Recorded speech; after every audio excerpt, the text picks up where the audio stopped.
कहानी की शुरुआत लॉस एंजलिस के एक फेडरल बैंक से होती है, जहां एक बेहद सोची समझी रॉबरी को अंजाम देने की तैयारी चल रही है। कुछ लोग मास्क पहनकर लिफ्ट के जरिए उस मंजिल तक पहुंचते हैं जहां बैंक का वॉल्ट मौजूद है। दरवाजा खुलते ही वे एक जोरदार धमाका कर देते हैं, जिससे मौजूद सिक्योरिटी स्टाफ का पूरा ध्यान लिफ्ट की तरफ चला जाता है। जब सभी की नजरें लिफ्ट पर थीं, उसी वक्त टीम के बाकी सदस्य दूसरी तरफ अपना असली काम शुरू कर चुके थे, लेकिन लिफ्ट में हुए धमाके के कारण किसी का ध्यान उस तरफ नहीं गया। कुछ ही देर में वॉल्ट का दरवाजा खुल गया और दोनों अंदर घुसकर तेजी से कैश बैग में भरने लगे। तभी टीम का एक सदस्य लगातार समय पर नजर रख रहा था। उसे मालूम था कि उनके पास ज्यादा वक्त नहीं है और पुलिस किसी भी पल वहां पहुंच सकती है। लेकिन तभी एक बैंक कर्मचारी ने मौका देखकर चुपके से साइलेंट अलार्म एक्टिव कर दिया। कुछ ही सेकंड में पुलिस को बैंक में चल रही रॉबरी की खबर मिल गई, लेकिन लुटेरों ने इसका भी इंतजाम कर रखा था। टीम के एक सदस्य ने तुरंत उस कर्मचारी को पकड़ लिया और उसे मजबूर किया कि वो खुद पुलिस को बैंक में हो रही रॉबरी की जानकारी दे। इसी बीच एक न्यूज चैनल की टीम लाइव कवरेज के लिए हेलीकॉप्टर लेकर बैंक की तरफ निकल पड़ी। उन्हें क्या पता था कि कुछ ही देर में यही हेलीकॉप्टर लुटेरों के लिए वहां से निकलने का सबसे आसान रास्ता बनने वाला है। हेलीकॉप्टर जैसे ही बैंक की छत के करीब पहुंचा, वहां मौजूद एक गार्ड ने उसे नीचे उतरने का इशारा किया, लेकिन वो कोई असली गार्ड नहीं था। वो पहले से ही लुटेरों की टीम का हिस्सा था। हेलीकॉप्टर के छत पर उतरते ही नकली गार्ड ने वहां मौजूद लोगों को अपने काबू में कर लिया। तभी टीम के बाकी सदस्य भी ऊपर पहुंच गए और एक एक करके हेलीकॉप्टर में चढ़ गए। पुलिस के बैंक तक पहुंचने से पहले ही पूरी टीम वहां से निकल चुकी थी, लेकिन उनका प्लान अभी पूरा नहीं हुआ था। शहर से काफी दूर पहुंचने के बाद वे एक सुनसान जगह पर उतरे और हेलीकॉप्टर को ही नष्ट कर दिया, ताकि जांच के दौरान ऐसा कोई सबूत न बचे जो पुलिस को उन तक पहुंचा सके। इसके बाद सभी लोग अलग अलग दिशाओं में निकल गए। कुछ ही देर बाद पुलिस बैंक पहुंची, लेकिन तब तक वहां से हर लुटेरा गायब हो चुका था। सीसीटीवी फुटेज को बार बार देखने के बाद भी पुलिस के हाथ कोई ठोस सुराग नहीं लगा। हालांकि जाते जाते टीम का एक सदस्य कैमरे की तरफ देखकर बड़े ही स्टाइल में सैल्यूट कर गया, जैसे इतनी बड़ी डकैती के बाद भी उसका स्वैग कम नहीं होना चाहिए। इसी दौरान केस की जिम्मेदारी डिटेक्टिव एडी को सौंपी जाती है।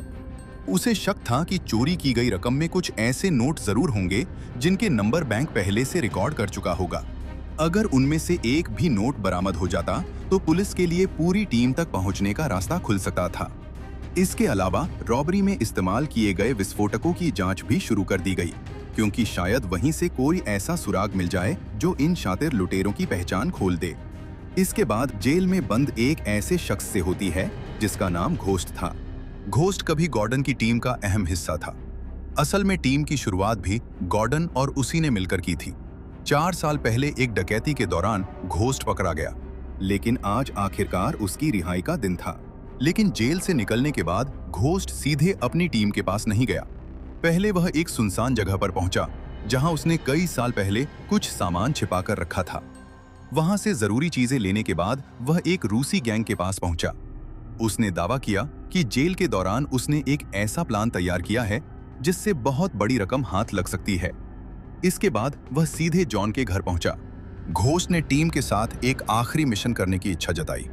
जॉन ने कहा कि नए काम के बारे में वो बाकी लोगों से बात करेगा। जल्द ही पूरी टीम एक जगह जमा हुई और तभी घोस्ट भी वहां पहुंच गया। जैक उसे देखकर थोड़ा असहज था, क्योंकि उसकी गर्लफ्रेंड लिली कभी घोस्ट के साथ रिश्ते में रह चुकी थी। लेकिन इस वक्त उससे भी ज्यादा जरूरी था घोस्ट का नया प्रस्ताव। घोस्ट ने एक नक्शा सामने रखा और बताया कि सिर्फ 5 दिन बाद हथियारों से भरा एक ट्रक एक खास रास्ते से गुजरने वाला है। उस ट्रक में करीब $25 मिलियन होने वाले थे।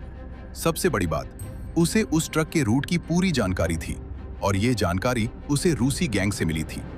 गॉर्डन के लिए ये रकम बहुत बड़ी थी, लेकिन उसने तुरंत हाँ नहीं कहा। टीम का नियम था कि एक मिशन के बाद लंबे समय तक कोई नया काम नहीं किया जाएगा, ताकि पुलिस को उनकी भनक न लगे। मगर घोस्ट ने बताया कि ट्रक का रूट लगातार बदलता है और उसके पास मौजूद जानकारी सिर्फ अगले 5 दिनों तक ही काम आएगी। आखिरकार लालच और रिस्क के बीच टीम ने फैसला कर लिया, मिशन किया जाएगा।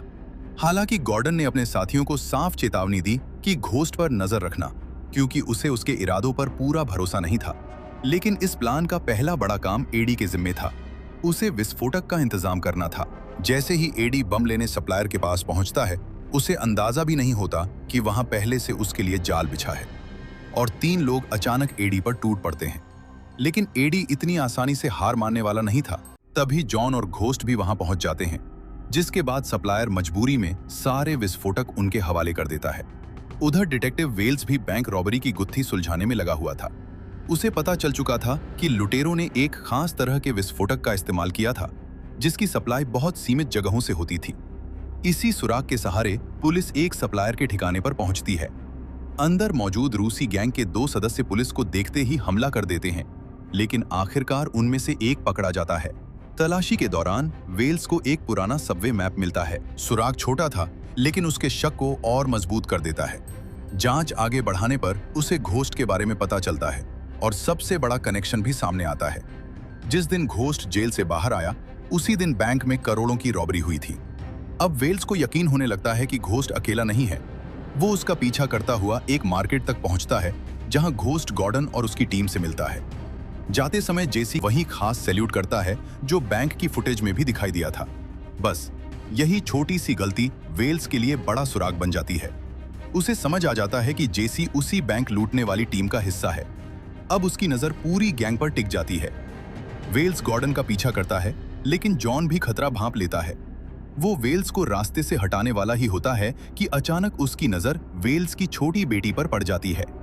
बच्ची को देखकर जॉन अपना इरादा बदल देता है और दोनों वहां से निकल जाते हैं। पुलिस स्टेशन लौटकर वेल्स गॉर्डन की पूरी फाइल खंगालता है, लेकिन वहां कोई ऐसा सबूत नहीं मिलता जिससे उसे गिरफ्तार किया जा सके। उसका पार्टनर भी कहता है कि शायद वेल्स गलत दिशा में जा रहा है, मगर तभी एक नया सुराग सामने आता है। गॉर्डन की बहन नॉमी, जो रिहैब में थी, वहां से निकलकर गॉर्डन के पास पहुंचती है। उसी दौरान एक दूसरे आदमी के पास बैंक से चोरी किए गए नोट मिलते हैं। पूछताछ में वो बताता है कि पैसे उसे नॉमी से मिले थे। अब पुलिस के पास गॉर्डन और उसकी टीम पर शक करने की ठोस वजह थी, लेकिन तभी डकैती का दिन आ जाता है। घोस्ट ट्रैफिक पुलिस की वर्दी में सड़क पर तैनात था, जबकि बाकी टीम टनल के अंदर मजदूरों का भेष बनाकर तैयार बैठी थी। सड़क के नीचे पहले से विस्फोटक फिट किए जा चुके थे, लेकिन गॉर्डन को घोस्ट पर अभी भी भरोसा नहीं था। इसलिए जॉन दूर एक बिल्डिंग से स्नाइपर राइफल के जरिए उसकी हर हरकत पर नजर रख रहा था। गॉर्डन की टीम अब सड़क के नीचे तैयार बैठी थी और घोस्ट को ट्रक का इंतजार था। काफी देर हो चुकी थी, इसलिए गॉर्डन को शक होने लगा कि शायद प्लान में कोई गड़बड़ हो गई है। तभी दूर से 2 भारी भरकम ट्रक दिखाई देते हैं। एक में असली रकम थी, जबकि दूसरा सिर्फ ध्यान भटकाने के लिए इस्तेमाल होने वाला डमी ट्रक था। घोस्ट ने तुरंत सड़क का ट्रैफिक रोक दिया और दोनों ट्रकों को टनल की तरफ जाने का रास्ता दे दिया। सब कुछ बिल्कुल सही चल रहा था, लेकिन आखिरी पल में एक साइकिल सवार रास्ते में आ गया। ड्राइवर को अचानक ब्रेक लगाना पड़ा और बस यही कुछ सेकंड की देरी पूरी टीम के लिए मुसीबत बन गई। अगले ही पल जमीन के नीचे लगाए गए विस्फोटक सक्रिय हो गए। जोरदार धमाके से सड़क का बड़ा हिस्सा टूट गया, लेकिन असली ट्रक अभी उस जगह तक पहुंचा ही नहीं था। यानी पूरा प्लान कुछ सेकंड की वजह से फेल होने वाला था। गार्ड्स तुरंत ट्रक से बाहर निकले और टनल की तरफ गोलियां चलाने लगे। जवाब में टीम ने भी मोर्चा संभाल लिया। तभी जॉन ने अपनी पोजीशन छोड़कर दूसरे ट्रक पर कब्जा कर लिया। उसने ड्राइवर को हटाया और ट्रक को पूरी रफ्तार से आगे बढ़ाकर असली ट्रक में टक्कर मार दी। टक्कर के बाद असली ट्रक सीधे बने हुए गड्ढे में जा गिरा, लेकिन जॉन का ट्रक भी ज्यादा देर तक नहीं संभल पाया। वो भी उसी गड्ढे में जा पहुंचा। अब टीम के पास मौका था। गॉर्डन और बाकी लोग तुरंत ट्रक का दरवाजा तोड़कर अंदर घुसे और पैसों बाहर निकालने लगे, लेकिन उन्हें नहीं पता था कि असली मुसीबत अब शुरू होने वाली है। रॉबरी की जानकारी मिलते ही वेल्स और एडी मौके पर पहुंचते हैं। वहां उन्हें सिर्फ टूटी सड़क और तबाही मिलती है। तभी वेल्स को पहले मिले सबवे मैप की याद आती है और उसे अंदाजा हो जाता है कि लुटेरे जमीन के नीचे मौजूद रास्तों का इस्तेमाल करके निकल रहे होंगे। दोनों तुरंत सबवे स्टेशन की तरफ दौड़ते हैं। वहां उन्हें जेसी पैसों का बैग लेकर भागता दिखाई देता है। पुलिस को पीछे देखकर जेसी बैग छिपा देता है और खुद भागकर एक होटल की किचन में घुस जाता है। कुछ ही देर में एडी भी वहां पहुंच जाता है। दोनों आमने सामने थे और हथियार एक दूसरे पर तने हुए थे। एडी उसे सरेंडर करने के लिए कहता है, लेकिन जेसी पीछे हटने को तैयार नहीं होता। अचानक गोली चलती है और एडी जमीन पर गिर जाता है। जेसी मौका देखकर वहां से फरार हो जाता है। वेल्स उसके पास पहुंचता है, लेकिन तब तक बहुत देर हो चुकी होती है। एडी जाते जाते वेल्स से अपने परिवार का ध्यान रखने के लिए कहता है। उधर पूरी गैंग होटल में इकट्ठा होकर लूटी हुई रकम बांट रही थी। तभी जेसी बताता है कि एडी की मौत हो चुकी है। ये सुनकर माहौल बदल जाता है, क्योंकि अब मामला सिर्फ डकैती का नहीं रहा था। लेकिन इसी बीच घोस्ट चुपचाप एक कमरे में जाता है और रूसियों को फोन कर देता है। वो उन्हें बताता है कि उनका हिस्सा गॉर्डन के पास है और उन्हें तुरंत होटल आ जाना चाहिए। उसका मकसद था कि रूसी गैंग और गॉर्डन की टीम आपस में भिड़ जाएं और वो बची हुई पूरी रकम अकेले लेकर निकल जाए। कुछ ही देर में रूसी गैंग होटल में घुसती है और दोनों तरफ से जबरदस्त गोलीबारी शुरू हो जाती है। होटल कुछ ही पलों में जंग का मैदान बन जाता है। टीम के सदस्य किसी तरह वहां से निकलने की कोशिश करते हैं, जबकि रूसी भी एक एक करके खत्म होते जाते हैं। इस अफरा तफरी में घोस्ट मौका देखकर भाग निकलता है, लेकिन अब गॉर्डन को सब समझ आ चुका था। जिस आदमी पर उसने भरोसा किया वही पूरी टीम को खत्म करने की साजिश रच रहा था। दूसरी तरफ जैक और जेसी जब अपने होटल पहुंचते हैं तो वहां लिली को मृत पाकर उनके होश उड़ जाते हैं। उन्हें समझ आता है कि इस सब के पीछे घोस्ट का हाथ है।